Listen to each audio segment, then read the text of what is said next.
Pedro II was born into an empire already cracking under the weight of its own contradictions. He became emperor before he could walk, ruled before he could understand power, and spent his life trying to balance the ideals of progress with the legacy of colonialism. He was the last monarch of Brazil, a philosopher king with a scholar's heart, a ruler who read Goethe and Voltaire while governing a nation built on slavery. His reign spanned nearly 60 years, an era of modernization, reform, and contradiction. And in the end, he was exiled not for tyranny, but for dreaming of a country that no longer believed in kings.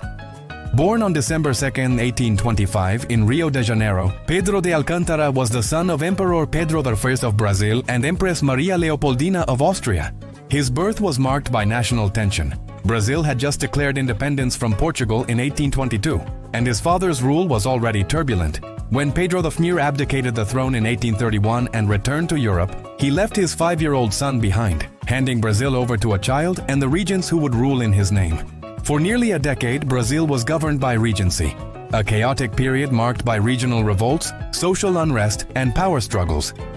The young emperor lived in isolation, educated by some of the empire's greatest minds, but burdened with loneliness. He read voraciously, mastered multiple languages, studied science, philosophy, and the arts. While revolutions raged outside the palace, he found solace in books, astronomy, and poetry.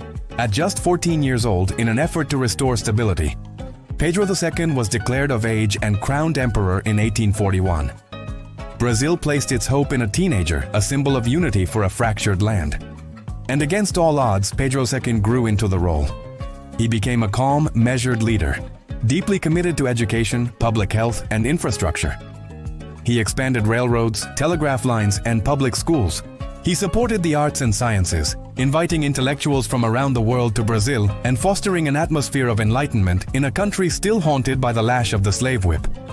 Yet the contradiction ran deep. For most of his reign, Brazil remained a slaveholding society. The empire's economy, rooted in coffee and sugar, depended on enslaved African labor. Pedro II personally opposed slavery, calling it a national shame, but moved cautiously, constrained by powerful plantation elites.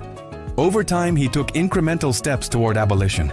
He supported the law of the free womb in 1871, which freed children born to enslaved mothers. He backed gradual emancipation laws. And though it would take decades, these efforts built toward the final blow. In 1888, a year before his fall, the Golden Law was passed, abolishing slavery in Brazil entirely, the last country in the Western Hemisphere to do so. Pedro's moral stance came at a cost. The landowning class, furious over the loss of their enslaved labor force, withdrew their support from the monarchy. Military leaders, too, grew restless. They saw the emperor as out of step with Brazil's future.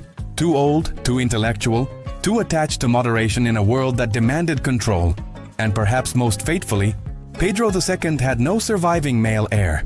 Though he had 2 daughters, including Princess Isabel, who signed the Golden Law, the Brazilian constitution forbade female succession. Pedro, weary of power and stricken with grief over personal losses, made no effort to change it. In 1889, while Pedro was recovering from illness, a military coup quietly toppled the monarchy. There was no great battle, no dramatic fall from grace, just a telegram and a forced departure. Pedro II, the man who had ruled Brazil since childhood, was sent into exile aboard a ship to Europe. As he left, crowds gathered, not to cheer his departure, but to weep. In exile, Pedro lived modestly in Paris. He walked alone, attended operas, read newspapers, and sent letters home. He never plotted to regain the throne. He believed Brazil had spoken. He died in 1891, a quiet end to a quiet exile. The republic that replaced him would stumble through years of instability, but Pedro's legacy endured, not in gold or conquest, but in memory. He had governed with humility, resisted autocracy, and championed knowledge in a world where ignorance often ruled.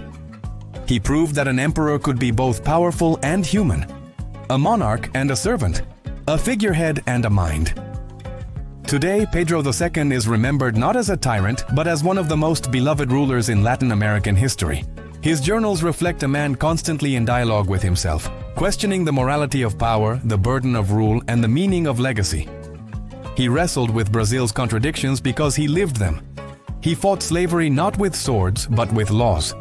He modernized without forgetting tradition.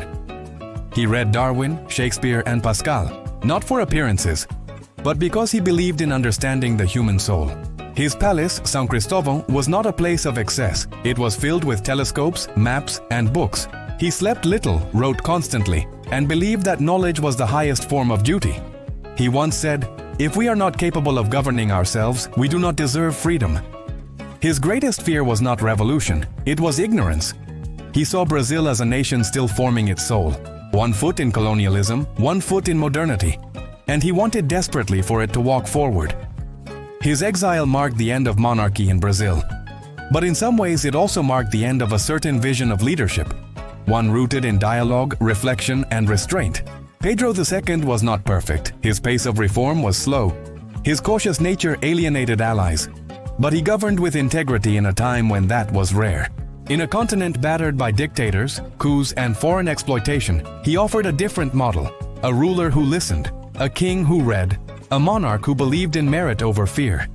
The empire he led is gone, but his spirit lingers in the places where scholarship meets governance, where humility meets strength. In today's Brazil, debates over history often resurface his name, not as a symbol of monarchy, but as a reminder that leadership can be more than power. It can be wisdom, compassion, curiosity. In the end, Pedro II lost his throne, but he kept his dignity. And in the story of Latin America, a story of empire, resistance, and reinvention, he remains a quiet, steady voice. The boy who became emperor, the emperor who became an exile, the exile who became legend.